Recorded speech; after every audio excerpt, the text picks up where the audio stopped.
Hello and welcome to the Clear Crypto podcast, brought to you by Starkware and Cointelegraph. No jargon, no hype, just straight talk on what crypto and blockchain do today and what they'll do tomorrow.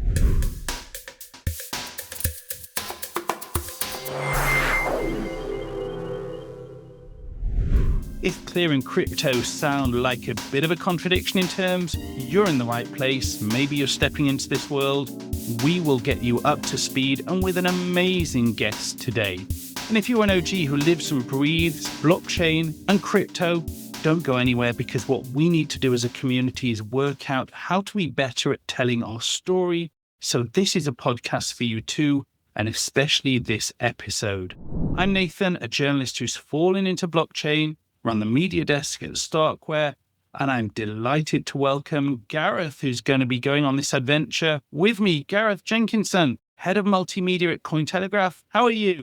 Yeah, I'm really excited for today's episode. We're chatting to Tomasz Stańczak. If you've used Ethereum, the chances are you've interacted without knowing it with the code that his team built.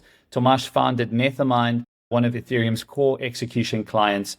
In the last year, he's transitioned to a massive role. It can't be downplayed. He's the co-executive director of the Ethereum Foundation. It's not just a technical leadership role, it's an ecosystem leadership role. And of course, the Ethereum Foundation has a major impact in the overall direction that the Ethereum ecosystem is going from a development perspective. So first things first, we're going to paint the picture and unpack what Ethereum is. So imagine in your mind, if you will, an alien drops down onto Earth, they land their spaceship, and the first thing they do is they land at the Ethereum Foundation's headquarters, and they're like, what is Ethereum? Tomasz, can you break it down for an alien that's just landed on Earth and tell them the very basics of what Ethereum is? Sure. I guess there's always lots of questions about what the aliens understand about our society in general. But let's assume they understand the idea of computer, of the machine that calculates. And we very often use that comparison of Ethereum to the world computer. Nowadays, we expand it a bit to saying that it's a bit of world computer together with autonomous AI and machines integrated into that world network. So world computer in a decentralized sense. So there are many machines around the world that together participate in a computation over some state of data.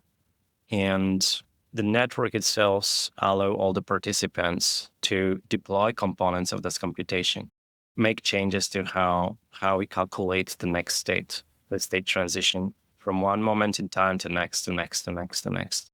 So every few seconds, you look at all the information about some documents people want to store on chain, about the state of maybe like financial accounts of all of the participants. So information about the property, the ownership, the contracts that different people entered into.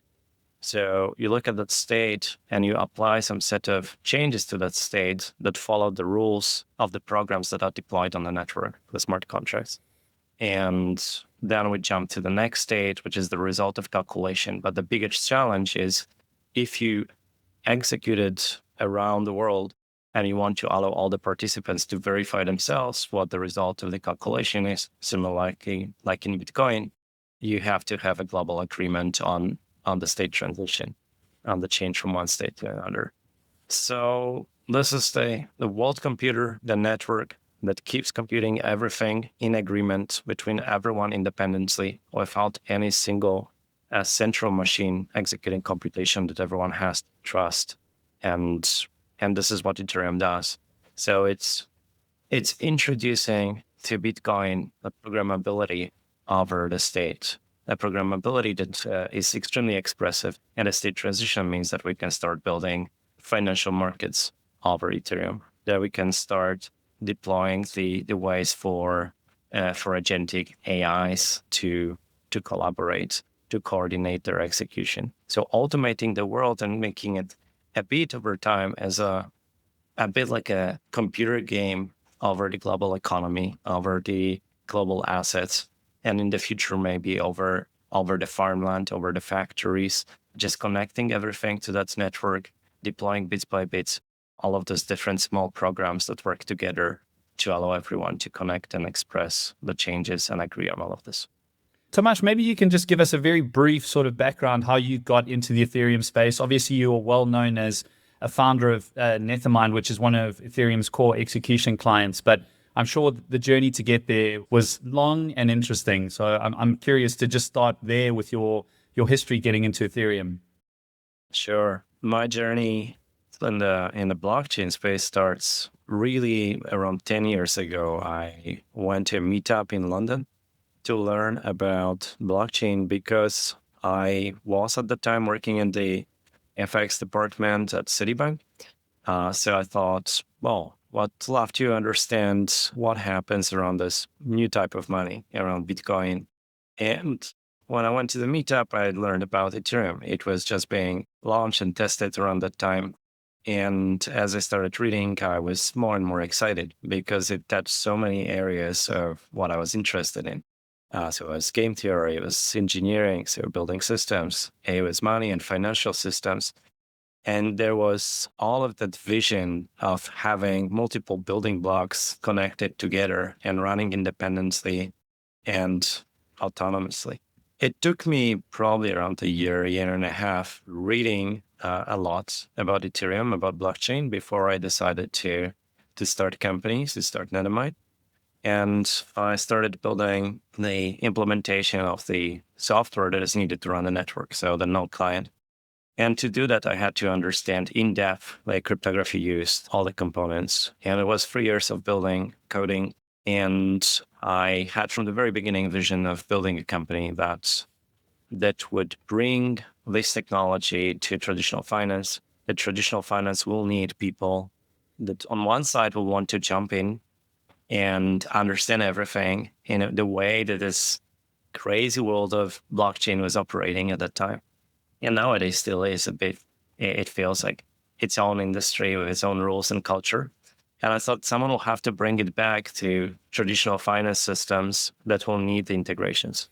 So the whole idea of building Nethermind was build all the details, all the infrastructure for Ethereum, but build it in a way that will be ready for institutions to integrate. I love the sense of vision that you had relatively early on, that you really need to be making those infrastructure connections that will make this adoptable by traditional finance. I think that's absolutely fascinating. I guess the other piece of the story is the infrastructure is there. Increasingly, the infrastructure is there. But is the narrative there? Is the narrative as to why this is valuable for traditional finance, is that yet there? Yes, sure. So when I think of what blockchain delivers, there's a set of really important properties we call like security, privacy, censorship resistance, the open source aspect of all of the components. So this would be values of Ethereum. And when we think about what we deliver to the institutions, it's maybe less important in the first place than what we deliver to the users. We say that we want to change the existing traditional financial system and institutions to have all of those properties for the users that decide to enter into financial system, right? So if I say that I would like to have censorship resistant system, I mean that this is fair market access, that all the institutions can access the same market at the same terms, have the same visibility of the market, they have same prioritization of their orders on the market. And this happens whether you're a large institution or individual player, individual trader. We say that we're creating this large financial system and allow the institutions to join, not because they necessarily want to convert everything themselves, but because there'll be like this demand from users over time for everyone to participate in that system. Now, still, blockchain does bring the lots of cost savings to the institutions. They realize that, oh, okay, so now we don't have to duplicate systems for record keeping. We don't have to build the same like underlying infrastructure for trading over borders, trading between like reconciling data, information between different financial institutions. So banks can start talking to each other over this network. And they also acquired the property of so-called trustlessness of blockchain. So they don't have to trust each other. The network is designed in a way that they can interact without any trust required. And Ethereum creates this as trustlessness with lots of components of privacy. This is still a challenge to build the full privacy on chain for the institutions, where you have to combine the elements of KYC, compliance, know your customer. So privacy is a challenge, but we provide the cryptography for privacy. We provide a lot of constructions in this new finance system for privacy. Security comes from the security of the network as a liveness of the network. What is important for Ethereum is we have, now it will be 10 years this year since Ethereum launched, and it operates as this global decentralized network that maintained liveness all the time, which means it never stopped operating. I want to jump in here just to communicate to readers what a remarkable achievement that is, because you have this amazing machine that never ever stops running.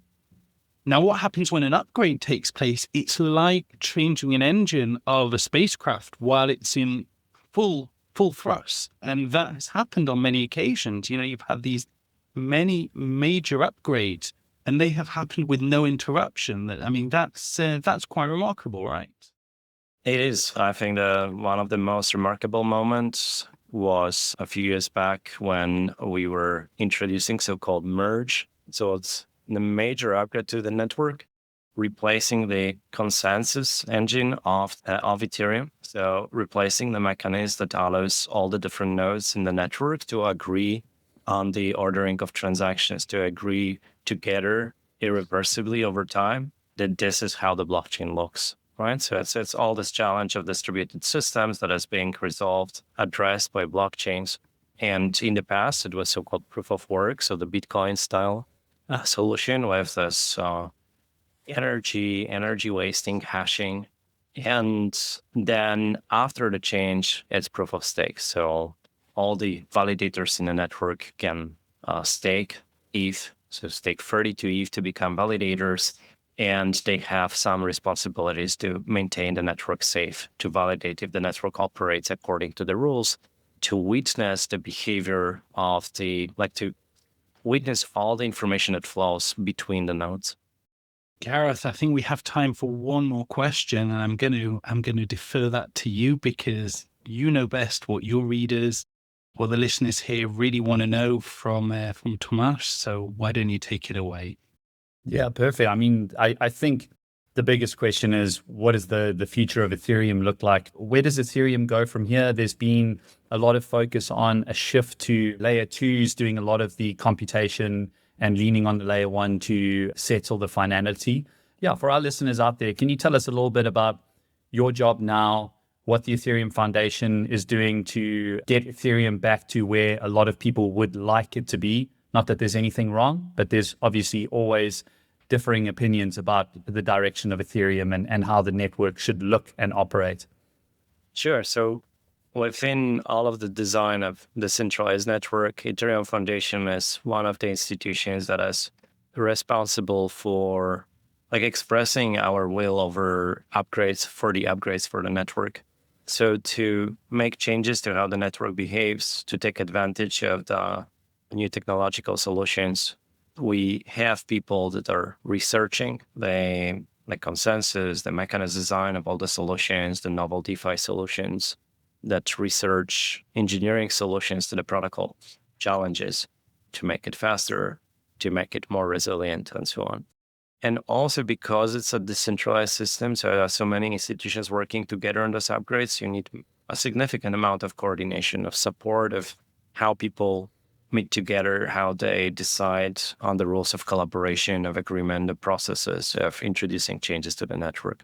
You mentioned before, this could be pretty complex situations of the upgrades while the network is running always without stopping.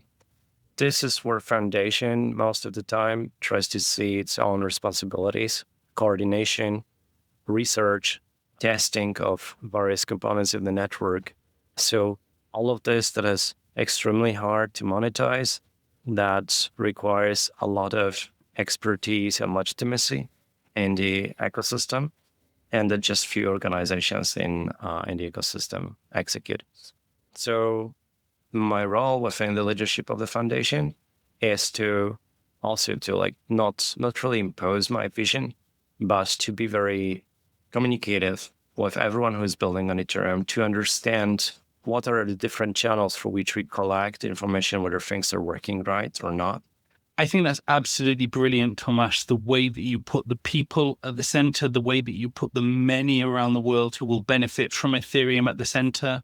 And I'm just absolutely fascinated to see, as you start this role, where you're going to be in 6 months and 12 months, and really hope that we can have you back on the Clear Crypto podcast, because I strongly feel that we're just scratching the surface right now. So thank you for joining us. Tell us before you go where people can find you on socials, if they want to follow you, if they want to find out what you're up to. On Twitter, on X, probably in various forums, but it's more technical. And your handle is, Tomasz? Yeah, it's TK Stańczak. So that's my surname. So TKSTANCZAK. Okay, fantastic. And Gareth, if people can't wait to hear your voice till the next episode of Clear Crypto Podcast, where can they hear you? Yep, Cointelegraph runs a daily show on X called The Chain Reaction with myself and Robert Baggs at Gaza_Jenks if you want to follow me on X as well. We try and break down the biggest news every day, get the biggest guests on. So hopefully Tomasz can join us at some stage as well. But I think we'll end up catching up at ECC in Cannes as well. But it's been fantastic to chat to you today, Tomasz. Thank you. And to our listeners, if you want to follow me on Twitter, it's at Nathan on Crypto. And maybe the most important thing is, if you've enjoyed this episode, there are loads more like this. Check the back catalogue, listen to them all, and refer them on to your friends who are on the way into crypto, who are on the way into blockchain, because this is a great resource for finding out what it's all about. Want to give our massive thanks to our friends at Tonal Media, who go above and beyond to produce every episode so beautifully. This is brought to you by Starkware and Cointelegraph, like every episode of the Clear Crypto podcast. And of course, what we explored here on Ethereum is not just talk, it's a vision that's likely to become reality. And we're going to talk much more about such topics in upcoming episodes. So join us for the next episode of the Clear Crypto podcast.